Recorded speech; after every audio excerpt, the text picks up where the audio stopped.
Hello everyone and welcome back to the MiguelOdon channel. I have another MMA related video for you guys today. I feel like I gotta switch it up. I had two video game related videos, so now let's throw in another MMA one because it's very topical. I'm sure everyone knows what's going on with the UFC 303 and all that stuff and all these fights being canceled and the Hamza Whitaker thing.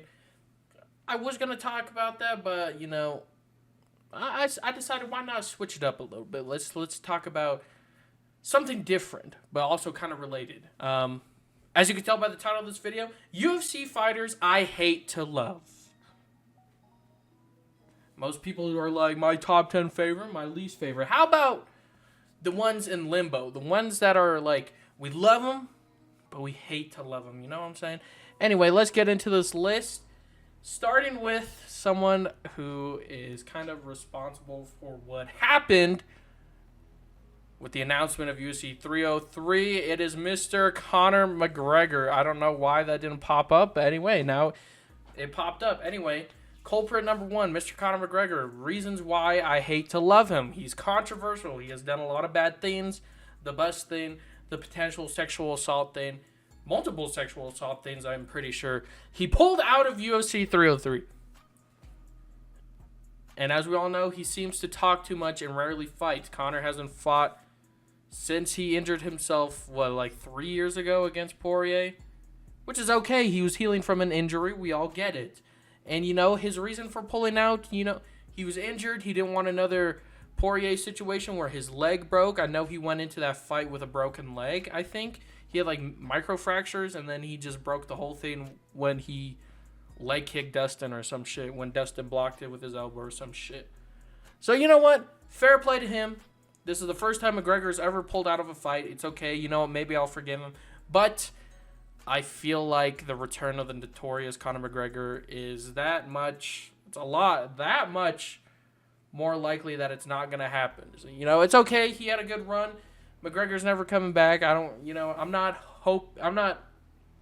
hoping that he comes back because why get my hopes up if he's just not going to come back? I made that whole video about him like 2 weeks ago, and then this is what happened. So, I still like McGregor. He's an entertaining personality. He's good for the sport. He has exciting fights, but he's controversial, and like I said, he talks too much, and he's kind of getting annoying, and, that's okay. If you don't want to fight, just don't fight. But I can't tell. Does he want to fight? Anyway. Let's go on to the next person that I hate to love. And he is kind of related to the UFC 303 situation. His name is Mr. Michael Chandler. The reason why I hate to love Michael Chandler is because he has the fight IQ of a fucking goldfish. Man could probably become a champion. He could probably beat Khabib. He could probably beat Jon Jones. But he likes to throw caution to the wind too much and then leave his chin on a silver fucking platter. And he gets sniped a lot. He makes bad decisions. And I'm like, dude, why would you do that? Sometimes he's really good. And then sometimes he's really bad. And I'm just like, bro, what? Like, he I don't know. He makes big moving distances. He leaves himself wide open. He uses a lot of energy with his wrestling. He's very explosive. He throws haymakers. He throws everything into a punch. He doesn't know how to pace himself. That's also kind of why we like him. He's very exciting. It's guaranteed a banger fight whenever Michael Chandler's name comes up. So you know what?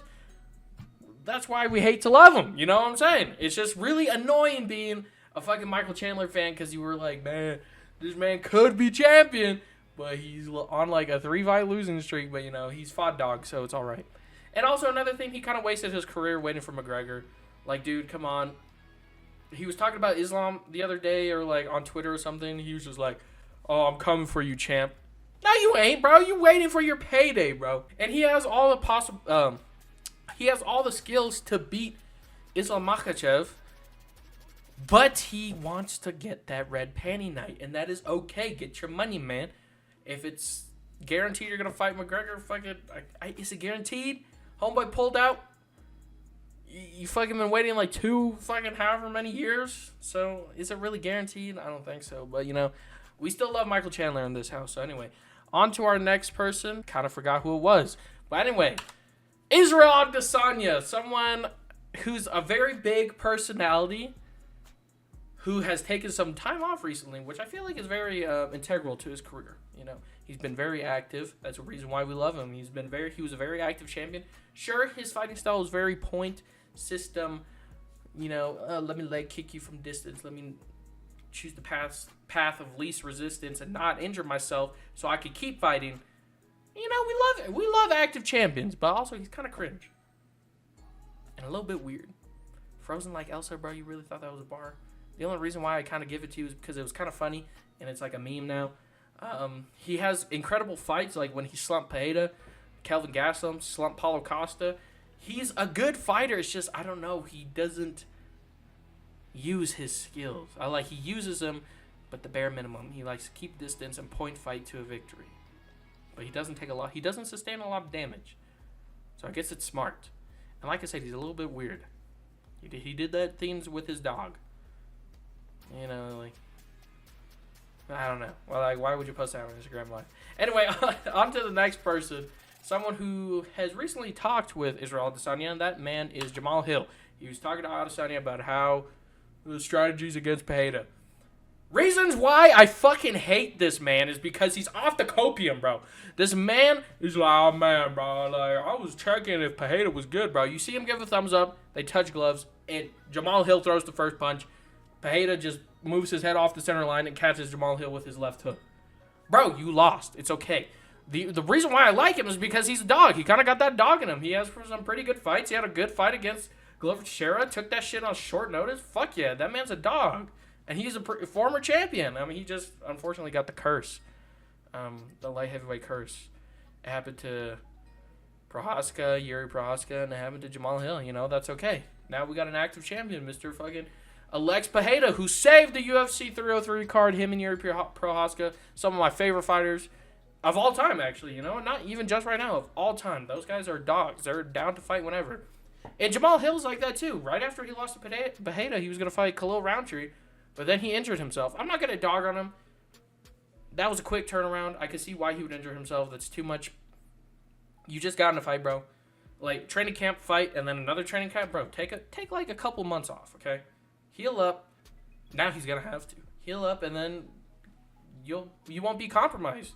What if he went into the Khalil Roundtree fight and got injured, and then not only did he rob us of a fight and robbed himself of a victory, but he robbed Khalil Roundtree of a solid victory. People are gonna be like, oh, he only won against Jamal Hill because Jamal Hill injured himself mid-fight. So I'm glad he's taking time off. I'm glad he pulled out of the fight. Jamal Hill, I want to see you win your next fight. Just stop with the copium, bro. I know you're trying to build a storyline to the next Pereira fight, but chill the fuck out, bro. Chill out. I want to like you. I do. You got that dog in you. You knocked out a lot of people. And then when Paul Craig broke your arm, you were still with the shits. But just chill out with the copium, bro. Just admit your defeat. Anyway, next person who kind of is on that copium pack and talks a lot, just like Jamal Hill, Mr. Jon Jones.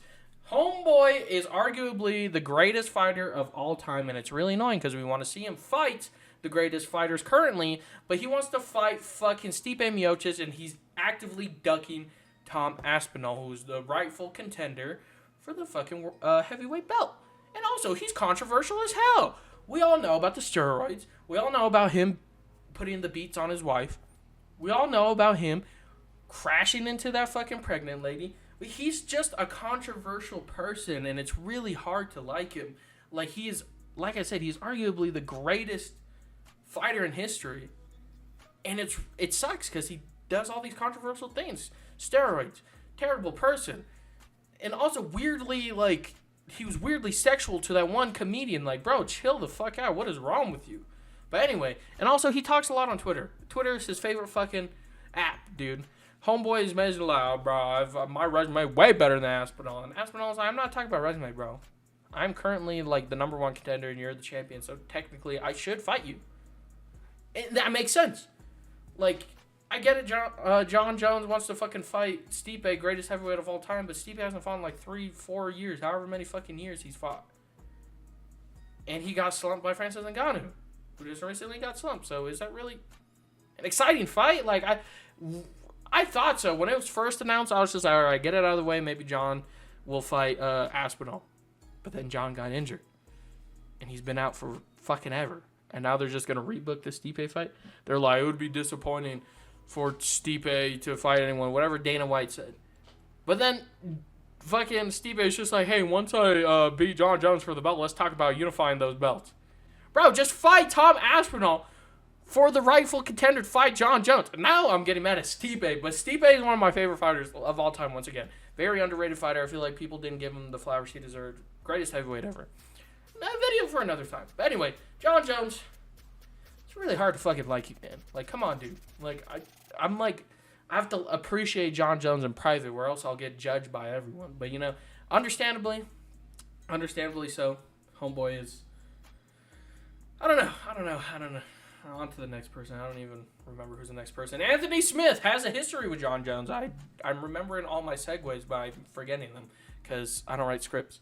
But anyway, Anthony Smith. Wildly hilarious, but like unintentionally hilarious. He's the on-paper champ, and he starts random fucking beefs, and he's very delusional. Homeboys is like, if it wasn't for Jon Jones being Jon Jones, I'd beat him. Like, if Jon Jones didn't have arms or legs, or even a body, if he was just a floating head, like those dudes in the 2007 or 2003 TMNT show, the fucking weird head dudes, I would beat him no problem. And I feel like somehow Anthony Smith would still find a way to lose that fight. But yeah, homeboy he like coped so hard. I like how we had 3 copers in a row. Jamal Hill, Jon Jones, and Anthony Smith. He's just like, oh, Jon Jones isn't actually that good. Yeah, he beat me, but he's not that good. Like, what, dude? So are you saying you're shit? I'm like, bro, make it make sense. And then the random beefs. He started the random beef with Ryan Spann. It got heated in the octagon after Anthony Smith beat him. Started that random beef with Johnny Walker. It's like his superpower. He pulls out his bag of tricks, and he's just like, yes, this item will give me enough strength to win this fight.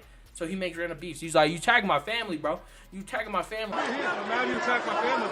Oh, you're attacking my family. Now what? And then Johnny Walker's like, what the fuck are you talking about, bro? He's probably going to do that with Oldberg coming up at UFC 303. And he started that random beef with Pereira. Because Pereira wasn't even, like, being super disrespectful. I think he just said, like, Anthony Smith isn't that skilled or whatever or something like that. And then Anthony Smith took that to heart. He was like, bro, I beat your fucking ass, bro. Like, bro, what? You're losing to people that Pereira would, like, sneeze on and he'd, like, knock them out. So I don't know. I really don't understand. And he's very susceptible to leg kicks, and that's Pereira's bread and butter. So, obviously, dude, Anthony Smith, bro, you'd lose that fight, no problem, bro.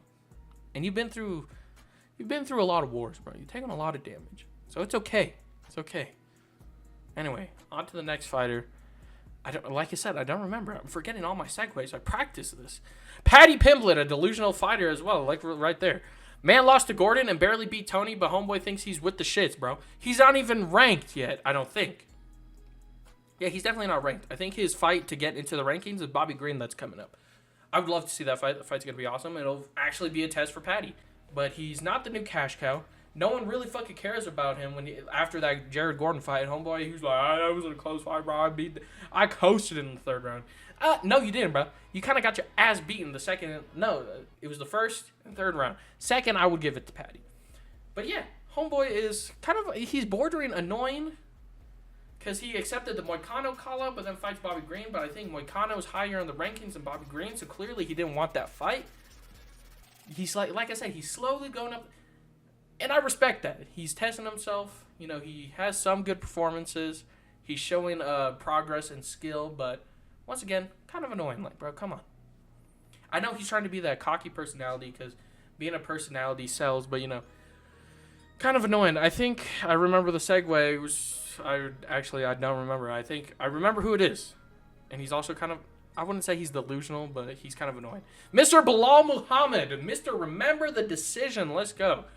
Very uncharismatic, very, once again, kind of annoying. He's not delusional. Like, he has good skill. But when he talks about, like, oh, Leon's the trashiest, I could beat Leon, no problem. I'm like, bro, chill. He's putting the beats on you in the 1st round of your first fight. Obviously, that ended in an eye poke, and I shouldn't give that much credit. But Leon definitely won that 1st round and was outstriking Belal. And if it comes to grappling, I don't know if Belal can really, like, do anything to Leon on the ground that Kamaru Usman couldn't do. You know what I'm saying? Maybe that's unfair.